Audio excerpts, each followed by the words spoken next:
আমার বাপের জন্য আমি এত বড় তসবি দেখি নাই, তুমি এই তসবিটা একটু দেখো মামা। এই আল্লাহর ওলি, এই জালালাই, এই শাহজালাল।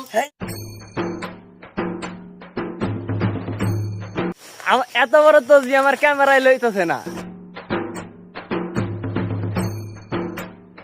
গাইস, জঙ্গলের ভিতরে আছি, ভাই ব্রাদাররা সবাই শুটিং এর ক্লিপ লইতাছে। এখন আছি বিশাল এক জঙ্গলের ভিতরে, বিশাল জঙ্গল। এই জঙ্গলের ভিতরে অভিনেতা হইল আমার বড় ভাই লাকিব হাসান। ভাই তোমার চ্যানেলের নামটা কি একটু কে দাও? লেজিটিভ।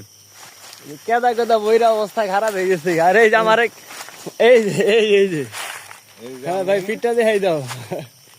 আরে এই যে আমার মামা কবির, মনে করো যে মামা আমার পাঞ্জাবের ভিতরে ঢুকে রয়েছে। আমার পাঞ্জাবি দিতে পারো, চালু করো। না, আরে মিয়া তোমার দর্শকরা দেখতাছে। এই যে আমার মামা কিন্তু 100 লোক। মামা কিছু কে দাও, দর্শকও কিছু কয়ে দাও।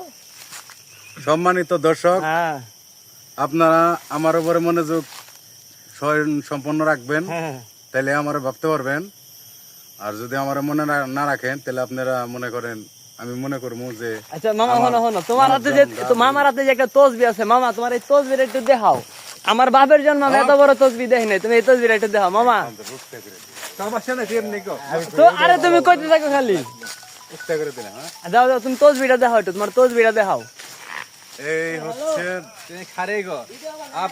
বসে আবার চোখে দেখে না, সমস্যা আছে। হ্যাঁ বছর চোখের সমস্যা। যাই হোক, তুমি তসবিটা দেখাও মামা, কত বড়। এত বড় তসবি আমার ক্যামেরায় লইতেছে না। এই যে প্রথম থেকে এই পর্যন্ত দেখাও। এইটা তো আমার মামার তসবি, আমার মামা এলাকা ভন্ড লোক, এই কারণে মামার তসবি এত বড়। মামা তোমার তসবি এত বড়, ওর কারণটা কি একটু কও। কারণ নাম্বার 1 বন্ড, আমার উপরে বন্ড কেউ নাই বাংলাদেশের মধ্যে নাম্বার 1। আর তোমার লোকে চেলা গেরা, এই যে এই যে চেলা আছে, এই যে চেলা লোকে পাতা বাবা, এই যে আমাদের বাহাদুর কোচ। এই যে বাহাদুর। ধন্যবাদ, আপনারা সবাই ভালো থাকবেন। বীর শ্রেষ্ঠ ব্যবসায়ী। আমাদের ভালো ভালো ভিডিও দেখবেন আপনারা।